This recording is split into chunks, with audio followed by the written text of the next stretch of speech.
திரு அமீந்தர் சிங் ராஜா.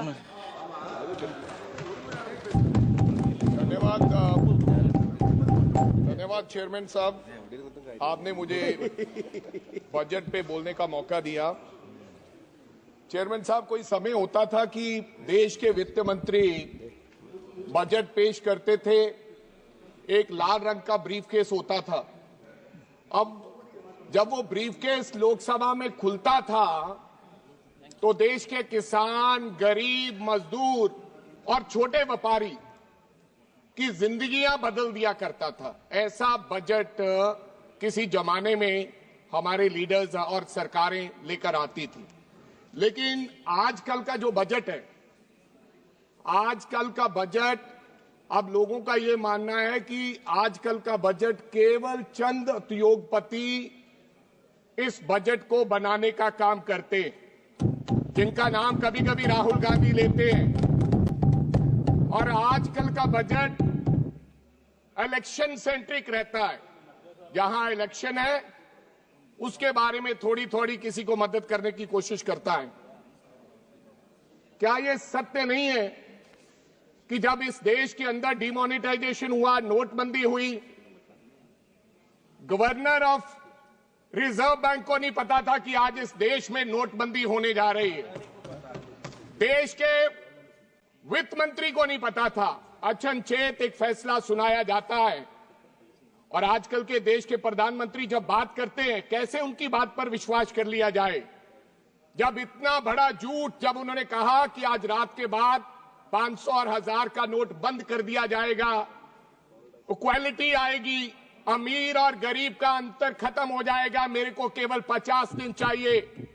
150 लोग मर गए और 2.25 लाख करोड़ का ये नई डिमोनेटाइजेशन से इकोनॉमी को नुकसान हुआ। कैसे विश्वास करें कि आज का बजट लोगों की जिंदगी बदलेगा। आदरणीय चेयरमैन साहब, कभी कभी जीडीपी की हर व्यक्ति जीडीपी की बात करता है और सत्य तो यह है कि 90% इस देश के लोगों को जीडीपी के बारे में पता नहीं है। जीडीपी क्या है, उनको अपने जीवन के बारे में पता है कि हम जो जीवन जी रहे हैं इसमें हमें फायदा क्या हुआ है। जीडीपी कहा जा रहा है कि 6.5% जीडीपी की ग्रोथ है। मैं किसी अर्थशास्त्री को सुन रहा था, एक काबिल व्यक्ति था, उन्होंने कहा कि अगर देश में सरकार ना हो, अगर देश में वित्त मंत्री ना हो, तब भी इस देश की जीडीपी की 3-4% ग्रोथ अपने आप होगी, क्योंकि इस देश के मेहनत कश लोग, किसान, छोटा व्यापारी अपने आप में इतनी मेहनत करता है, ऑटोमेटिकली जीडीपी की ग्रोथ 3-4% रहता है। तो फिर आपने क्या किया, केवल 2.5% की आप लोगों की प्राप्ति है। मैं आज श्रद्धांजलि अर्पित करना चाहता हूं डॉक्टर मनमोहन सिंह को, उस सरदार को जिनके समय में मेरे को लगता 8.5% जीडीपी का एवरेज ग्रोथ रहा है और कभी कभी तो जीडीपी 10% पे चली जाती थी। स्पीकर साहब, आज मैं देख रहा था महाराष्ट्र में, सुनिए, महाराष्ट्र में सिबिल स्कोर, जो एक नया बड़ा फ्रॉड है इस देश के अंदर। महाराष्ट्र में मर्तिजपुर है कोई, वहां पर एक लड़के की शादी टूटने का काम हो गया है सिबिल स्कोर से, जो बिगेस्ट फ्रॉड जो इस देश के अंदर हो रहा है। स्पीकर साहब, बहुत से नेता कभी नेहरू जी की बात करते हैं और बहुत से नेता, इस बार मैं तो देश के प्रधानमंत्री जी का सम्मान करता हूं और इस बार उन्होंने देश के पूर्व प्रधानमंत्री राजीव गांधी जी की भी बात की। उन्होंने कहा कुछ लोगों को आदत होती है 21वीं सदी की बात करने की, बार बार उन्होंने कार्टून का भी जिक्र किया। मैं सम्मान करता हूं, लेकिन मैं देश के प्रधानमंत्री से यह अपेक्षा नहीं रखता कि 35 साल पहले जो इसका देश का प्रधानमंत्री, पूर्व प्रधानमंत्री राजीव गांधी जी, जिन्होंने इस देश के लिए अपनी जान दी हो, उनके बारे में इस तरीके का मजाक बनाया जाए, ये परंपरा अच्छी नहीं है। अब आपको आज की बात करनी चाहिए। आप यूपीए की बात करो, आप डॉक्टर मनमोहन सिंह की बात करो। बार बार खाद के दाम भी गिनाए गए, स्टील के दाम भी गिनाए गए। मैं बताना चाहता हूं, जब डॉक्टर मनमोहन सिंह जी की सरकार थी, यूपीए 2 था, इस देश के अंदर डीएपी यानी कि खाद का वो बैग 450 रुपये का मिला करता था, आज 1400 रुपए का मिलता है। स्टील 2800 रुपये मिला करता था, आज 7000 मिलता है। डीजल 51 रुपए होता था, आज 90 रुपए है। डॉलर 54 होता था, आज 87.5 रुपए है। सिलेंडर, जो कभी कभी आप कहते हैं घर घर सिलेंडर पहुंचाया, कभी आपने ये भी पूछा है कि कितने लोगों ने दोबारा सिलेंडर को रिफिल कराया? 350 रुपए का सिलेंडर हुआ करता था, आज 1100 रुपए का सिलेंडर है। आपने मस्टर्ड ऑयल 70 रुपये लीटर हुआ करता था। गोल्ड, गरीब व्यक्ति अपनी बेटी की शादी पे 10 ग्राम अपनी बेटी को सोना नहीं दे सकता। मनमोहन सिंह जी का समय होता था 22,000 रुपए गोल्ड हुआ करता था, और आज 81,000 रुपए का गोल्ड है। आप कहते हैं कि जीडीपी की ग्रोथ 6.5% है। किसान की बात करना, आपने किसान के लिए, आदरणीय देश के प्रधानमंत्री जी ने कहा मैं तो किसान हूं, उन्होंने कहा 1 प्रति एकड़ को 30,000 रुपए का फायदा हुआ है। हमें तो कहीं फायदा वो नजर नहीं आया कि प्रति एकड़ किसान की आमदन में 30,000 रुपए का फायदा। कोई किसान का बच्चा अगर बताएगा तो मैं संसद छोड़ के जा सकता हूं। किसान ने क्या मांगा था? किसान ने क्या मांगा? ऋषिकांत जी, एक मिनट। किसान किसके लिए संघर्ष कर रहा है? किसान बॉर्डर पे बैठा है, 1.5-2 साल से बॉर्डर पे बैठा किसान एक मांग कर रहा है। किसान ने कहा, सुनिए, किसान ने कहा मेरे को एमएसपी चाहिए। किसान भूख हड़ताल पर बैठा रहा, मरण व्रत पर हमारे डल्लेवाल साहब बैठे रहे। एक लड़का शुभकरण, जिसको हरियाणा बॉर्डर क्रॉस नहीं करने दिया गया, गोलियां मारकर उसकी हत्या कर दी गई और 0 एफआईआर लॉन्च हुई। क्या किसान का बेटा मरे तो 0 एफआईआर लॉन्च हो? ऐसा व्यवहार आपने किसानों के साथ किया।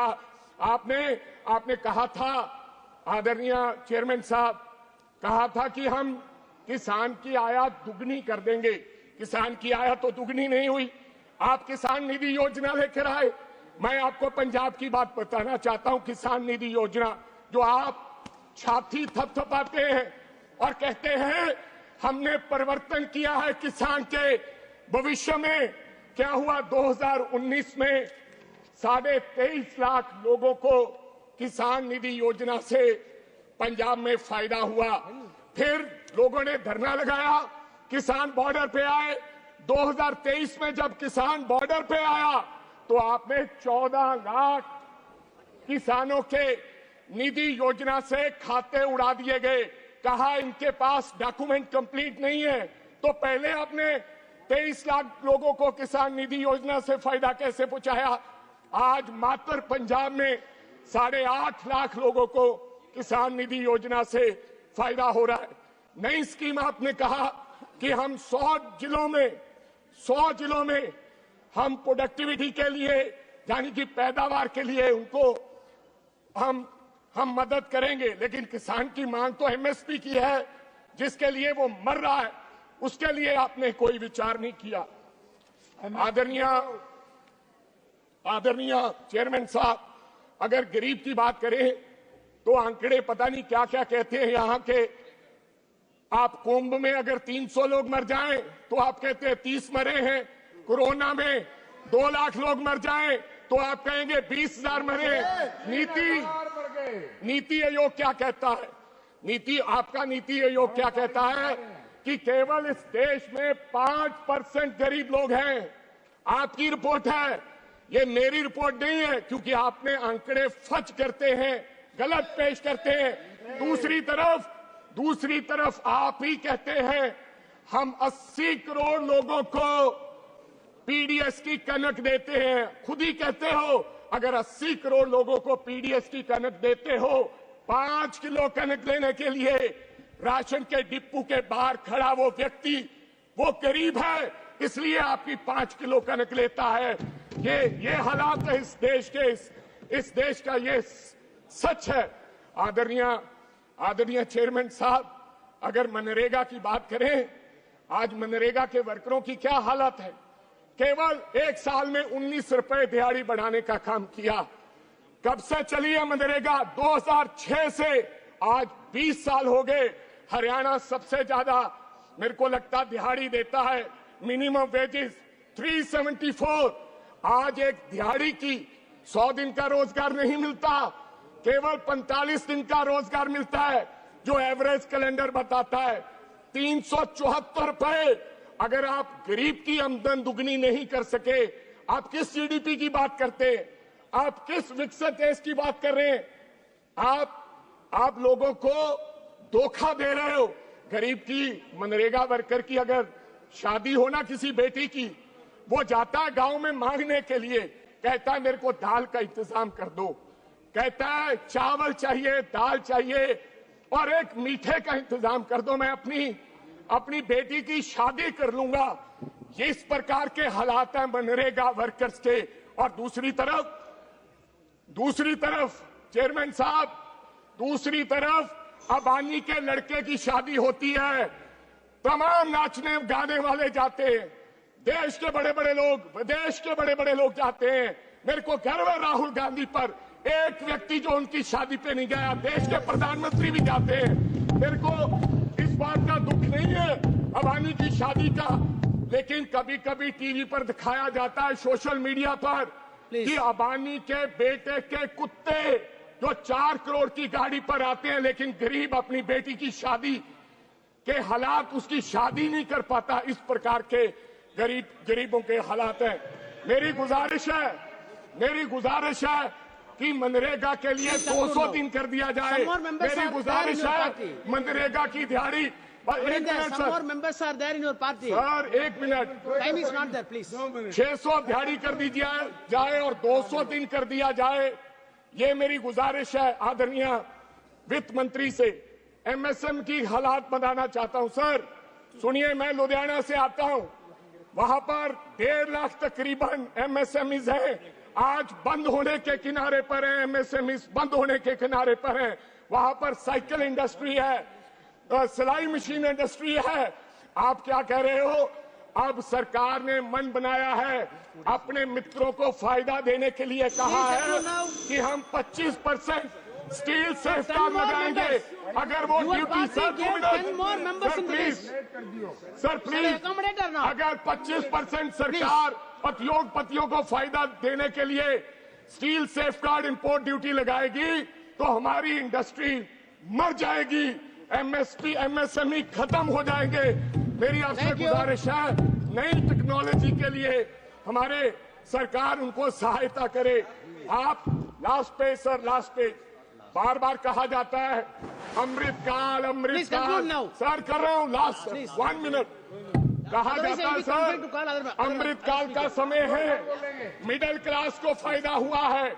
मैं मिडिल क्लास की कहानी नहीं बताऊंगा, इंडिया टुडे पढ़िए, तगड़ी मार से हल्कान, मिडिल क्लास की ये कहानी है। अमृतकाल के समय सर, लास्ट 1 प्लीज, अमृतकाल है। निशिकांत दुबे साहब, अमृतकाल में इस देश के 8.5 लोगों ने अपनी सिटीजनशिप छोड़ी है। अगर अमृतकाल इस देश के अंदर होता तो लोग देश छोड़ के नहीं जाते। पहली बार एफडीआई 16 साल में पहली बार सबसे कम निवेश अगर हुआ है तो अमृतकाल में हुआ है। सर बस सर, हाफ मिनट। पिछले 10 साल की स्कीमें जो राहुल जी ने कहा, आप मेक इन इंडिया की बात करते हो, बेटी बचाओ बेटी पढ़ाओ, पीएम उज्ज्वल, स्वच्छ भारत, जल जीवन, स्किल इंडिया, हर साल 20 साल नौकरी, make in India, last smart city mission. Sir 2 lakh crore रुपया आपने स्मार्ट सिटी मिशन पे दिया है। मैं लास्ट सर यही पे लुधियाना की बात करना चाहता हूं। Ludhiana conclude now. Sir Ludhiana 10 smart more city में members are there. You आया have था। only 20 minutes. Ludhiana speaker sir भाई sir sir Ludhiana smart city में था, लेकिन लुधियाना में 75 लाख लोगों ने एक सर्वे हुआ, विजन you. डॉक्यूमेंट बनाया गया Yes, अपराजिता. और विजन Please. डॉक्यूमेंट में लोगों ने कहा पोल्यूशन अध्यक्ष महोदय, Please, sir. हिंदी की एक कविता है जिसकी चंद पंक्तियों के साथ अपने वक्तव्य की शुरुआत करना चाहती हूँ।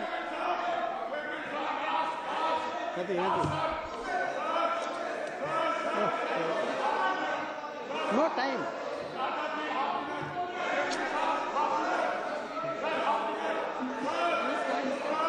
Please. Wait, Aparajita, 1 minute. Aparajita, 1 minute, half minute. Sir half Please, half minute. Amrinder, half minute. You are having 10 more people. 10 more people, please. Mic को ऑन कीजिए। Yes. राज्यसभा में रिपोर्ट पेश हुई है कि अभी भी देश के 10 शहरों में लुधियाना अधिक प्रदूषित शहर है। लास्ट खत्म करने जा रहा हूं। इस बजट में पंजाब के लिए कुछ नहीं दिया गया। ये बजट पंजाब विरोधी बजट है। मैं कहना चाहता हूं 2027 में चुनाव होंगे। एक Thank you. नहीं आएगा वहां पे। Thank you. Aparajita, please. Mr. Sarangi, please, you continue now. Please.